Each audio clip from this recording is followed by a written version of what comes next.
सवाल तो ये भी है कि भारत में सच बोलने क्यों नहीं दिया जाता। बहुत सारे लोग कश्मीर के मामले पर सच बोल रहे हैं, आवाज उठा रहे हैं, अकल की बात कर रहे हैं, दानिश की बात कर रहे हैं, लेकिन उनकी आवाज को दबाने की कोशिश की जाती है। इसी तरह का मामला एक फनकारा के साथ हुआ जिन्होंने इसी तरह की बात की, इंडिया के मजालिम के ऊपर सवाल उठाया।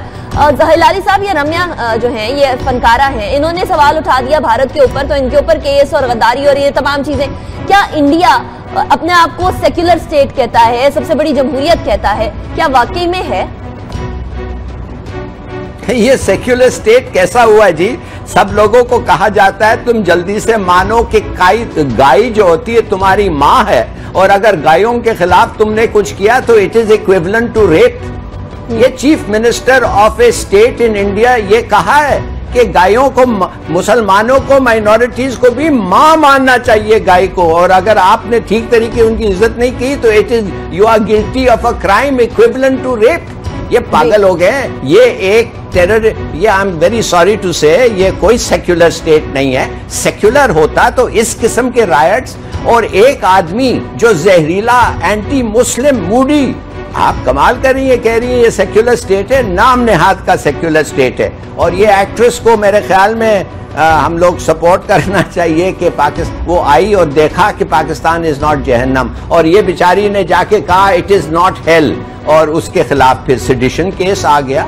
ये मूडी जो है, आई कांट टेल यू, हमारे वहां तो हम ये दहशतगर्दों के खिलाफ लड़ रहे हैं, हिंदुस्तान ने इनको इलेक्ट करके ऑफिस में लिया है।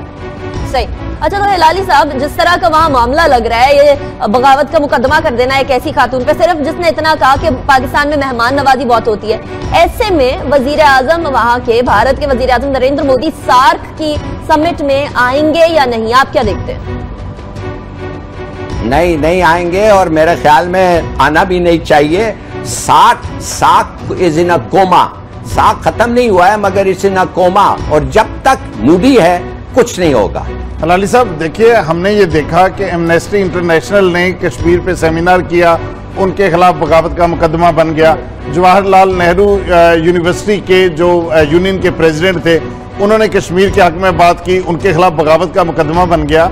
ये अपनी राय का इजहार करना जो है, ये भी बगावत का मुकदमा, और इंडियन सोसाइटी में से इस अदाकारा के हवाले से को बहुत ज्यादा बातें हमायत में नहीं आई। लोग कह रहे हैं कि या माफी मांगो या पाकिस्तान चली जाओ। ये कुव्वते बर्दाश्त इतनी कम क्यों हो गई एक हिंदुस्तानी सोसाइटी में? Very good question. इसलिए कि मेरे ख्याल में तनवीर साहब, द डीमनाइजेशन ऑफ पाकिस्तान एक बड़ा नेसेसिटी है, एक बड़ा मेजर प्लैंक है हिंदुस्तान के पॉलिसी पे। अगर आप पाकिस्तान के खिलाफ लड़ना चाहते हैं, डिस्टेबलाइज करना चाहते हैं, पाकिस्तान को खत्म करना चाहते हैं, तो पहली चीज आपने ये करना है कि उनको डीमनाइज करना है। और ये क्यों जा रहा है दुबई, ये क्यों जा रहा है सऊदी अरेबिया और उधर से तमगा हासिल? Isolate Pakistan, destabilise Pakistan, weaken Pakistan, ये उनका एजेंडा है। ठीक है। अच्छा तनवीर साहब, आप भी मुझे बता दीजिएगा कि जिस तरीके से वहाँ ये मसले मसाइल चल रहे हैं, पाकिस्तान के बारे में बातें की जा रही हैं, क्या सिर्फ और सिर्फ ये इसलिए हो रहा है कि आने वाले इलेक्शंस के अंदर कुछ साख बेहतर हो सके? नहीं तो अगर पाकिस्तान वाकई में जहन्नुम होता तो नरेंद्र मोदी साहब सरप्राइज विजिट पे क्यों आए थे लाहौर के, जब जाती उमरा भी गए थे? देखिए, बात ये है कि रमिया ने बात ये कही, उसको जब कहा बीजेपी के लोगों ने कि आप माफी मांगो या पाकिस्तान चले जाओ, उसने कहा देखो, मैंने कोई पाकिस्तान की हुकूमत पे बात नहीं की, पाकिस्तान की पॉलिसीज पे कमेंट नहीं किया। मैंने ये कहा है कि मैं इस्लामाबाद गई थी एक सार्क के इवेंट में, वहाँ के लोग बहुत अच्छे हैं, बहुत मेहमान नवाज हैं, और वहाँ जाना जहन्नम जाने के मुतरादिफ नहीं है। पाकिस्तानी सोसाइटी एक बेहतर लोगों की सोसाइटी है। उसने कहा कि मैं ये राय नहीं बदल सकती। आज बीबीसी की वेबसाइट पे अनिल कपूर का एक इंटरव्यू छपा है। अनिल कपूर ने कहा है कि मैं तरस रहा हूँ पाकिस्तान जाने के लिए, जिस दिन पाकिस्तान जाऊंगा वो मेरी जिंदगी का बड़ा अहम दिन होगा।